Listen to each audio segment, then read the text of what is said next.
Hello and welcome to another podcast edition of Taiwan Talk. I'm Keith Manconi. For the last 6 years, Taipei-based community group The Red Room has served as something of a focal point for creative types here in Taiwan with its popular series of performance events. Some of them open mic, some invite only, all of them featuring performances of pretty much every variety imaginable. The one thing The Red Room hasn't had over this time, though, is an actual room to call its own. They've been renting out the various spaces they've needed, which has meant that while they've managed to foster a strong sense of community among participants, there was never a place you could point to and say, that is the Red Room. That changed recently, though. They made the move to a new space in the former Taiwan Air Force Command Center in Taipei, which has now turned into a cultural park. They say they've got big plans for how they're going to use this space. They're also, as it happens, preparing a big event to celebrate their 6th anniversary this weekend. Clearly, this is a group with a lot going on, so I made a trip down to their new place to speak with Red Room curator Manav Mehta and technical director Andrew Chow. And to start off our conversation, I asked Manav what was the motivation behind this group when it got started 6 years ago. I think one of the things is the fact that most of our family members and friends, we all grew up here in Taipei. And Taiwan as a whole is not known as a artistic hub of any sort yet. And it's on the rise. And I think the fact that we get to be a part of it is great and beautiful. And that's kind of what's setting our goals for us. So we want to help foster a creative platform for artists of all types. And that's what's been keeping us going.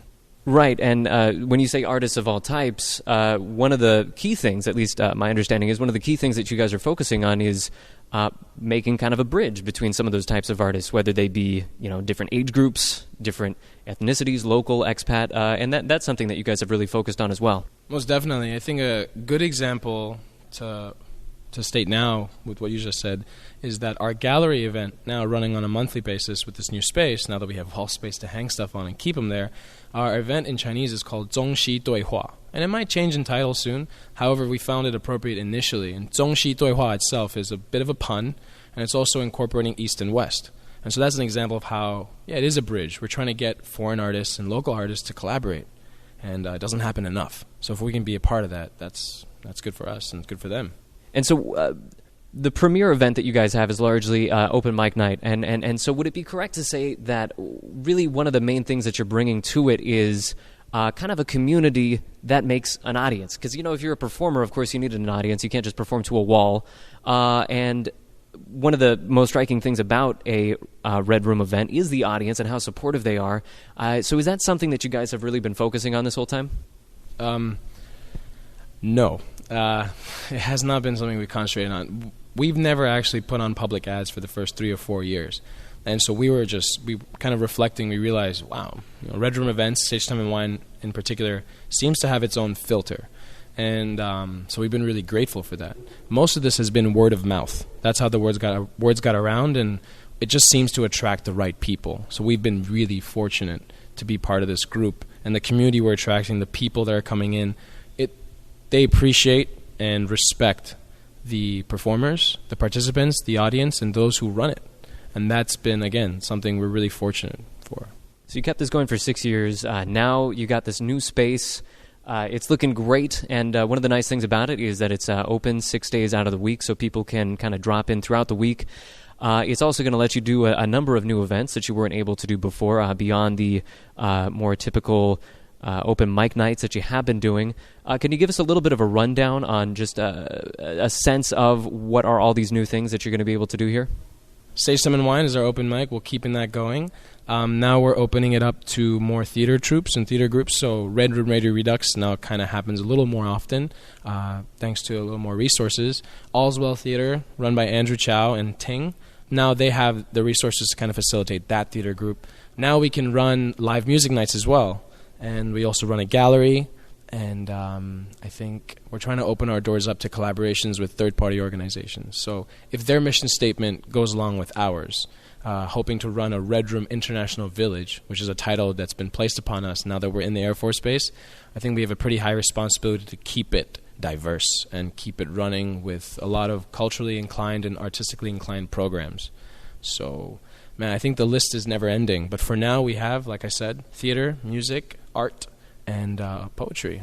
So getting to kind of that mission statement that you were talking about a second ago, would you say that this new space is changing that mission statement in any way, or is it just kind of an addition to it? Is it giving you the ability to do more than you could before? I feel like it's an explosion of possibilities. Having this new location, having this home base really gives you a sense of orbit. Like, people can come down and define you, and you have a place where everything can stay and everything can be displayed. In some sense, you have an easy way of keeping track of what's happening through the activities that are happening around us and through the events that we're running. So it sounds like what you guys are really aiming at is kind of a cultural hub in a way, where people from many different backgrounds and interested in many different things can come together and work in one place. Can you talk a little bit about, more broadly, what is that? What is a place like that? What is its role in Taiwan? Do you think that this is something that is really scratching an itch that Taiwan has? I think that Taiwan is facing a crossroads where it does want to have some more international things happening, and culturally speaking. Business is already happening. However, in some sense, like, it's very clear that they enjoy things from outside, but at the same time, they're also very proud of who they are. The Taiwanese people are very proud of who they are as a people and as a culture. But that being said, it doesn't really. There has been a bit of a lack of interconnection, or like cross pollination, and on the ground level. On the greater level, of course, you have famous artists doing that all the time. But in terms of like the individual level, the piece and blocks that make up a community, that's not happening as much right now. However, I think that given the opportunity, given the platform that the Red Room is, and our nature of internationalism and our nature of cross-culturalism, I feel that that's going to be a really good opportunity for that to happen. And Manav, would you also agree with that? Most definitely. For example, there's not much busking in Taiwan, and it's not because there aren't enough artists or musicians or performers. It's because it's just not something the common demographic is interested in. And if it is something they're interested in, they're not exposed to it often enough. And if they are exposed to it, they don't give back. You're not going to make a penny busking on the streets of Taipei. And I think that's just an example of the culture. It's not something bad. It's just something that I think more people can be exposed to and kind of learn from and learn with and grow with. And so the Red Room, I feel, hopefully, we're providing this. I mean, we've gained a lot of support. Open mics in Taipei that have opened in the past did not last more than 6 months to 8 months. We're going on our 6th year. I think the very, very fact that we're running means that we're creating a more safe environment for people to come in. Because, insecurities are at high levels, especially with your art. But if you're welcomed, you're given a hug, a good smile, and encouragement, and positive criticism as a whole, with every member that's involved, team member, volunteer, participant, performer, if those are the kind of people you're with all the time, and they're bilingual, trilingual, that's rare, and I think we're on the rise with something too. And that's kind of a high bar that you guys have set for yourself, bringing such a diverse community together.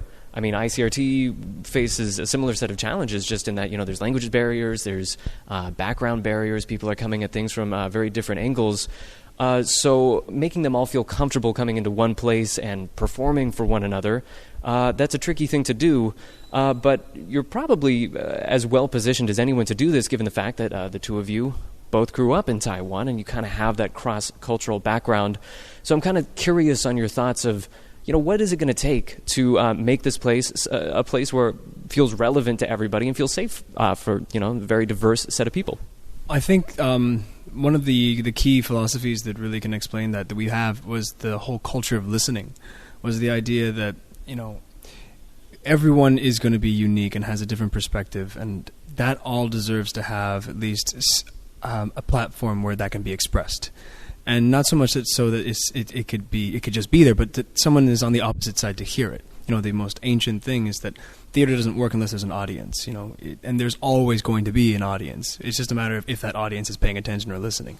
But the idea of opening this, in some sense, I guess I don't want to blow it out of proportion, but like a kind of a sanctuary where you're safe when you're walking here, and it doesn't matter who you're seeing in the audience. You go up there, you have what you have ready, even if it's not ready, and they're going to be listening to you. They're going to give you the 2 cents, and so you're inclined not waste their time. You want to make it something that is special, that makes them feel special, the same way that, you are different in that sense.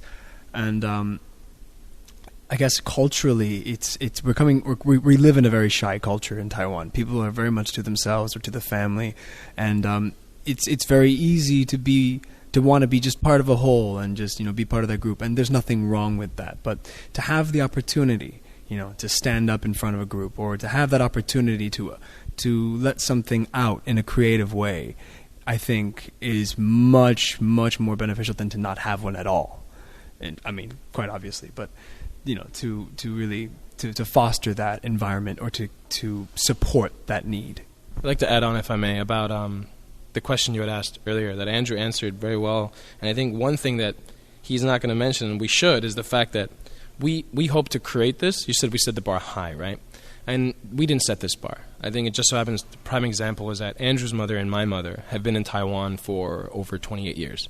And they're both expatriates. And they've both given to their local community and city, I think overall island, for a long, long time. And they've done it with a lot of passion. And before we were even around, they were doing very, very culturally active and artistically inclined projects to interact with people. And in a way, very subtle way, they've kind of planted the seed, and we're kind of acting it out, which I think is beautiful because they're still around, strong presence, strong sense of support, and they're very much involved in this. And to represent that diversity, you're looking at an Indian who grew up in Taiwan and went through a local elementary Chinese school. You're looking at a half American, half Cantonese boy who also went through the local education here in Taipei, Taiwan. And yet we, grew up with a lot of Americans, Germans, Swedish, all demographic, expatriates. So I think we're trying to learn ourselves. We're quite young and working at this, and we're working with people of all ages and, all backgrounds. And I think representing that we're growing with everyone on board. That's kind of why, to answer your question on purpose or like what our goals are, I think we're kind of figuring it out as we go. And that's part of the creative process, right? You get a project, you work on it, and then you go to the next one. Hopefully we can make it a sustainable one, and that's what we're aiming to do. But yeah, I think it's important to note that people helping to facilitate and mediate this whole program are very unique backgrounds, very unique overall, I think. All right, cool. So that was kind of a bird's eye view of what this group is about and where you guys are hoping to kind of head with all this. But you guys have some fun stuff in the works just this Saturday as well. You're actually throwing a bit of a party, a bit of a festival even, you're calling it, this Saturday to celebrate the 6th anniversary, and you're calling it the Renaissance Festival. It's going to have a whole bunch of interactive events involving theater, music. You guys are going to have some food stuff going on as well. So tell us a little bit what you have planned.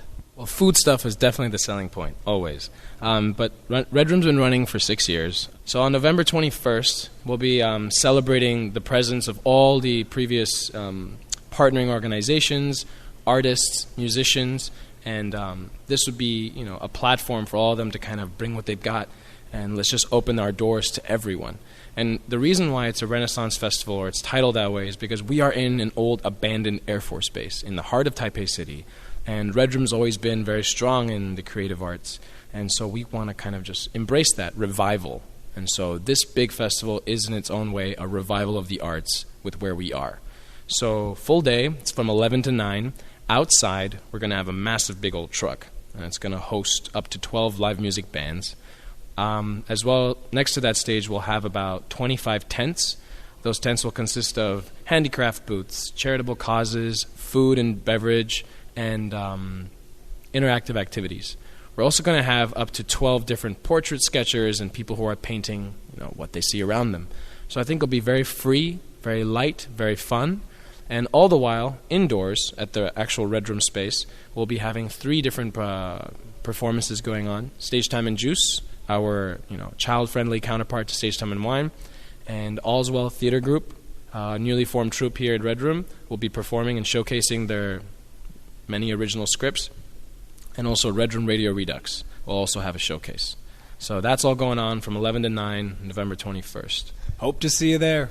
All right, and folks can learn more about that at redroom.com.tw or on their Facebook page. We have been speaking today to Manav Mehta and Andrew Chow. Thanks you both so much for speaking with us today. Thank you, Keith, and thank you, ICRT, for having us. Yes, thank you all very much. This has been another podcast edition of Taiwan Talk. Tune in next time as ICRT brings you more interviews from and about Taiwan. For ICRT, I'm Keith Manconi.